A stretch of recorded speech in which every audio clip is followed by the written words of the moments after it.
ہر وہ کام دنیا ہے جس سے آخرت مقصود نہ ہو۔ گناہ کسی نہ کسی صورت دل کو بے قرار رکھتا ہے۔ ترغیب دلانے کی نیت سے اعلانیہ صدقہ دینا خفیہ سے بہتر ہے۔ لوگوں کو جس طرح چاہے آزما، دیکھ سام بچھوؤں سے کم نہ پائے گا۔ جائز ضرورتوں سے زیادہ طلب بھی شکوہ ہے۔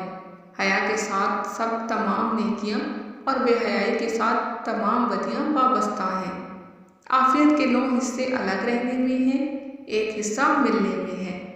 تعجب ہے اس پر جو دوزخ کو مانتا ہے اور گناہ کرتا ہے۔ اپنا بوجھ خلق پر نہ ڈالو، خواہ کم ہو یا زیادہ۔ مجھے دنیا میں 3 چیزیں مرغوب ہیں: تلاوت قرآن پاک، بھوکوں کو کھانا کھلانا اور راہ خدا میں بے دریغ خیرات کرنا۔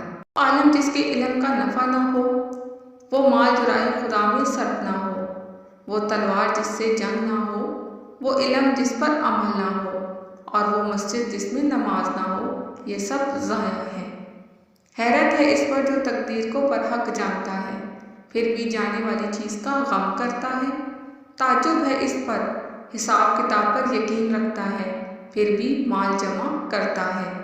تعجب ہے اس پر جو موت کو سچ مانتا ہے اور پھر بھی ہنستا ہے۔ تعجب ہے اس پر جو دنیا کو فانی جاننے کے باوجود اس سے محبت کرتا ہے۔ تلوار کا زخم جسم پر آتا ہے اور زبان کا روح پر۔ جنت کے اندر رونا عجیب ہے اور دنیا میں ہوتے ہوئے ہنسنا اس سے بھی زیادہ عجیب ہے۔ امیر کے 1 لاکھ خرچ کرنے سے فقیر کا 1 روپیہ خرچ بہتر ہے۔ جو اپنا جوتا گانٹھ لیتا ہے، کپڑے خود دھو لیتا ہے، غلام کی عزت کرتا ہے، وہ تکبر سے عاری ہے۔